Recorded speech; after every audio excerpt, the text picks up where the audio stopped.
L'avenir de Vinicius Junior est devenu un sujet central au Real Madrid cette saison, en raison des négociations contractuelles en cours et de l'intérêt de l'Arabie Saoudite pour en faire leur prochaine superstar. L'été dernier, le PIF a présenté une offre lucrative, mais Madrid a refusé d'entamer les discussions, invoquant sa clause libératoire d'1 milliard d'euros. Le contrat actuel de Vinicius court jusqu'en 2027. Cette semaine, des rumeurs ont évoqué une possible prolongation jusqu'en 2030, mais l'entourage du joueur les a démentis. L'Arabie Saoudite est en contact avec Vinicius depuis 2023 et a même rencontré ses représentants à Londres en 2024. Cependant, l'attaquant n'est pas pressé de quitter l'Europe, avec pour objectif de remporter le Ballon d'Or et de profiter de son temps dans la potentielle super équipe du Real aux côtés de Kylian Mbappé. Vinicius a profité de ses apparitions publiques pour réitérer son désir de rester au Real Madrid. Fin janvier, le club a entamé les discussions pour une prolongation de contrat, proposant un salaire compris entre 15 et 20 millions d'euros que Vinicius a refusé.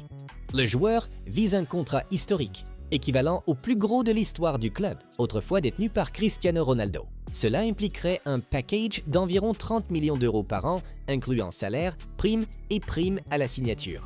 Des sources indiquent que si Vinicius devait partir, le Real Madrid pourrait se tourner vers Erling Haaland.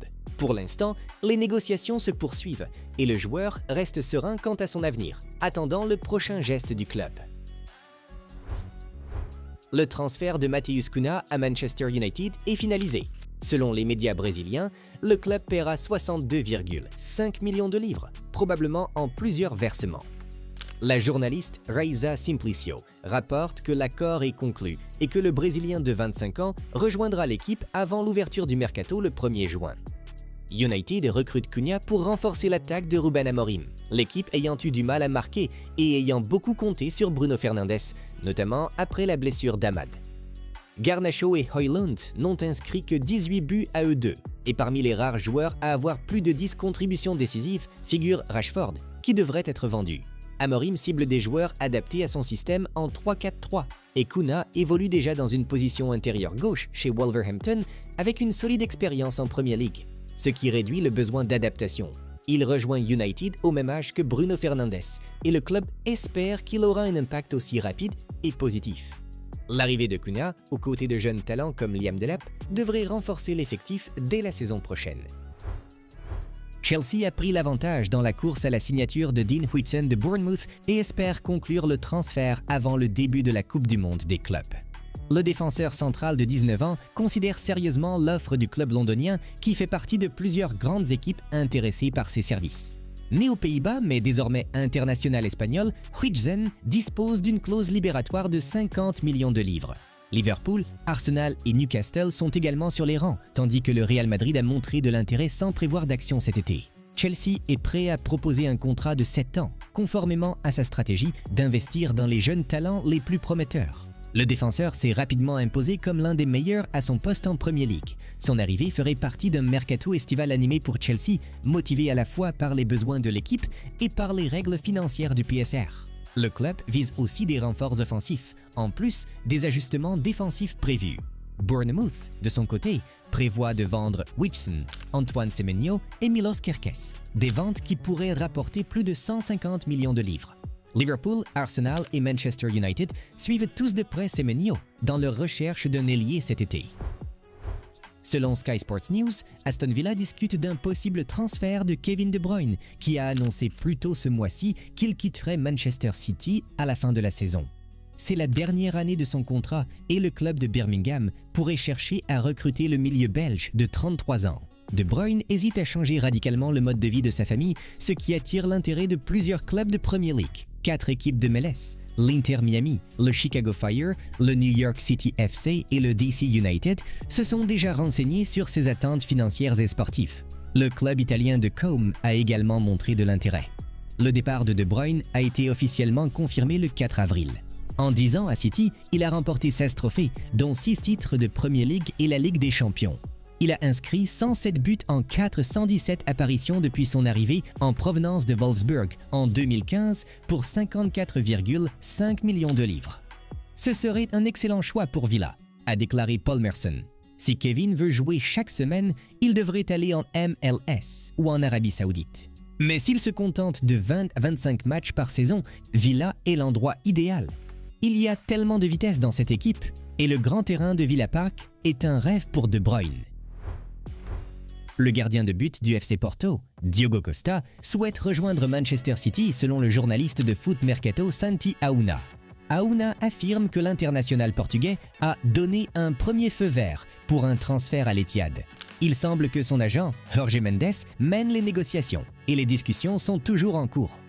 Costa dispose d'une clause libératoire de 75 millions d'euros dans son contrat et il reste à voir si City devra la déclencher pour finaliser l'opération. Si Costa rejoint City, cela pourrait indiquer un départ d'Ederson cet été. Le gardien brésilien était proche de l'Arabie Saoudite l'an dernier, mais les clubs intéressés n'étaient pas prêts à répondre aux exigences financières de City. Cet intérêt pourrait bientôt être relancé. Chelsea et Manchester United ont également manifesté de l'intérêt pour Costa ces dernières années, mais le prix demandé par Porto avait jusqu'ici découragé les prétendants. Avec un été chargé en perspective sur le marché des transferts, Manchester City semble prêt à dépenser une somme importante pour recruter un nouveau gardien numéro 1.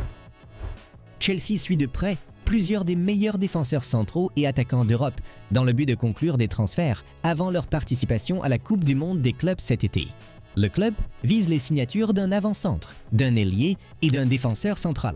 Parmi les candidats figurent l'attaquant d'Ipswich Liam Delap, Victor Osimhen, Naples, Hugo Ekitike, Eintracht Francfort, Benjamin Sesko, RB Leipzig et Jonathan David, Lille. Pour les ailiers, Chelsea considère Alejandro Garnacho, Manchester United, Jamie Gittens, Borussia Dortmund et Nico Williams, Athletic Club. Raphaël Leão, AC Milan, en revanche, ne fait pas partie des cibles du club. Côté défenseurs centraux, Chelsea s'intéresse à Dean Whitson, Bournemouth, Harrod Branthwaite, Everton et Mark Guéhi, Crystal Palace. Chelsea espère finaliser ses transferts avant son premier match le 16 juin. Les propriétaires du club prennent la compétition très au sérieux. Chelsea profitera d'une fenêtre de transfert spéciale du 1er au 10 juin. Jamie Vardy quittera Leicester City à la fin de la saison, après 13 années passées au club. Mais il a assuré qu'il ne prenait pas sa retraite. L'attaquant de 38 ans a joué un rôle clé dans la conquête de la Premier League en 2016 et de la FA Cup en 2021. Il avait signé une prolongation d'1 an l'été dernier après la montée en Premier League, mais a connu une saison difficile. Cette semaine, il a présenté ses excuses aux supporters après l'officialisation de la relégation. Vardy a rejoint Leicester en 2012 en provenance de Fleetwood pour 1 million de livres sterling et est devenu l'un des meilleurs buteurs de l'histoire de la Premier League. Lors de la saison 2019-2020, il est devenu le joueur le plus âgé à remporter le Soulier d'Or, avec 18 buts inscrits. Dans un message d'adieu, il a remercié Leicester pour tous les souvenirs, déclarant que le club avait accompli l'impossible. Vardy a confirmé qu'il ne prend pas sa retraite et souhaite continuer à jouer. Des clubs de MLS s'étant déjà montrés intéressés. Le président de Leicester, Ayawat Srivadhanaprabha, a salué Vardy comme un joueur unique ayant une importance immense pour le club. C'était un nouvel épisode de Football News, Tribuna, vous apportant les plus grandes actus du monde du foot à ne pas manquer. N'oubliez pas de liker, d'envoyer cette vidéo à vos potes fans de foot et de vous abonner à notre chaîne.